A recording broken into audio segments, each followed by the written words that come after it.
ओम नमः शिवाय।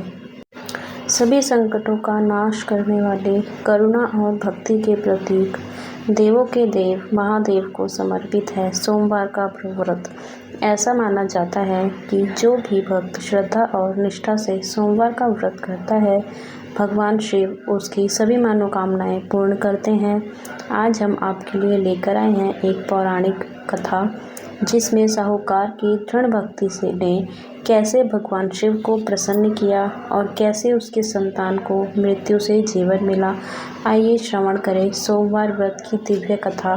सोमवार व्रत कथा भगवान शिव पूरी करेंगे सभी इच्छाएं। सोमवार के व्रत को लेकर मान्यता है कि इस व्रत को करने से भगवान शिव अपनी भक्तों की मुराद जल्दी पूरी करते हैं। सोमवार का दिन भगवान शिव को समर्पित है, इसीलिए इस दिन भगवान शिव की पूजा और व्रत करने का महत्व और ज़्यादा बढ़ जाता है। यदि आप सोमवार के व्रत करते हैं तो आपको सोमवार व्रत कथा पढ़ना बेहद ज़रूरी है, क्योंकि इसके बिना आपका व्रत अधूरा माना जाता है। देवों के देव महादेव बहुत ही भोले माने जाते हैं, इसीलिए उनका एक नाम भोलेनाथ भी है। पौराणिक मान्यता अनुसार भगवान शंकर को प्रसन्न करने के लिए किसी भी तरह के खास विशेष पूजन की आवश्यकता नहीं होती, क्योंकि कहा जाता है कि वह तो भोले हैं और भक्त की मन से की गई क्षणिक मात्र भी की भक्ति से ही वह प्रसन्न हो जाते हैं। अब हम सोमवार व्रत कथा का श्रवण करेंगे। साहूकार को मिला संतान प्राप्ति का वरदान। एक बार किसी एक नगर में साहूकार था।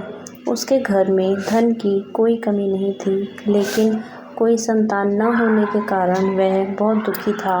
संतान प्राप्ति के लिए वह हर सोमवार को व्रत रखता था और पूरी श्रद्धा के साथ शिव मंदिर जाकर भगवान शिव और माता पार्वती की पूजा करता था। उसकी भक्ति देखकर एक दिन माँ पार्वती प्रसन्न होकर भगवान शिव से साहूकार की मनोकामना पूर्ण करने का निवेदन किया।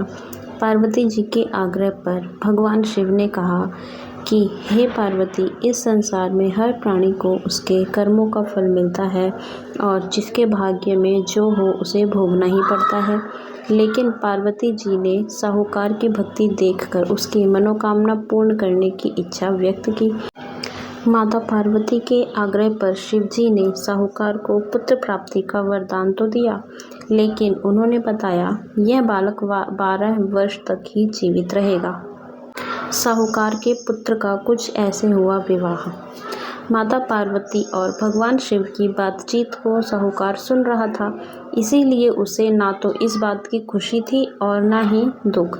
वह पहले की भांति शिवजी की पूजा करता रहा। कुछ समय के बाद साहूकार की पत्नी ने एक पुत्र को जन्म दिया। जब वह बालक 11 वर्ष का हुआ तो उसे पढ़ने के लिए काशी भेज दिया गया।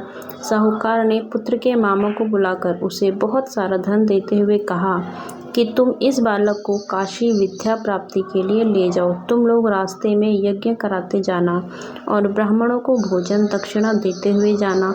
दोनों मामा भांजे इसी तरह यज्ञ कराते और ब्राह्मणों को दान दक्षिणा देते काशी नगरी निकल पड़े। इस दौरान रात में एक नगर पड़ा, जहाँ नगर के राजा की कन्या का विवाह था, लेकिन जिस राजकुमार से उसका विवाह होने वाला था वह एक आंख से काना था। राजकुमार के पिता ने अपने पुत्र के काना होने की बात को छुपाने के लिए सोचा, क्यों ना उसने साहूकार के पुत्र को दूल्हा बनाकर राजकुमारी से विवाह करा दूं। विवाह के बाद इसको धन देकर विदा कर दूंगा और राजकुमारी को अपने नगर ले जाऊंगा। लड़के को दूल्हे के वस्त्र पहनाकर राजकुमारी से विवाह करा दिया गया। साहूकार के पुत्र के निकले प्राण। साहूकार का पुत्र ईमानदार था, उसे यह बात सही नहीं लगी, इसीलिए उसने अवसर पाकर राजकुमारी के दुपट्टे पर लिखा कि तुम्हारा विवाह तो मेरे साथ हुआ है, लेकिन जिस राजकुमार के संग तुम्हें भेजा जाएगा वह एक आंख से काना है। मैं तो काशी पढ़ने जा रहा हूँ। जब राजकुमारी ने चुन्नी पर लिखी बातें पढ़ी तो उसने अपने माता पिता को यह बात बताई। राजा ने अपनी पुत्री को विदा नहीं किया, फिर बारात वापस चली गई। दूसरी ओर साहूकार का लड़का और उसका मामा काशी पहुँचे और वहाँ जाकर उन्होंने यज्ञ किया। जिस दिन लड़का 12 साल का हुआ उस दिन भी यज्ञ का आयोजन था। लड़के ने अपने मामा से कहा कि तुम अंदर जाकर आराम कर लो। शिवजी के वरदान अनुसार कुछ ही देर में उस बालक के प्राण निकल गए। मृत भांजे को देख उसके मामा ने विलाप करना शुरू किया। संयोगवश उसी समय शिवजी और माता पार्वती उधर से जा रहे थे। पार्वती माता ने भोलेनाथ से कहा, स्वामी, मुझे इसके रोने के स्वर सहन नहीं हो रहा। आप इस व्यक्ति के कष्ट को अवश्य दूर करें।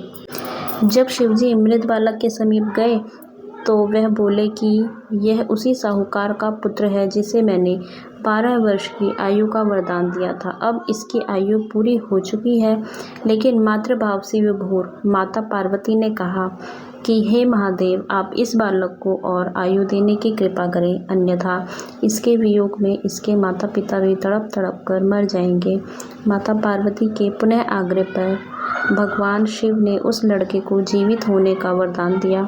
शिवजी की कृपा से वह लड़का जीवित हो गया। शिक्षा पूरी करके लड़का मामा के साथ अपने नगर की ओर वापस चल दिया।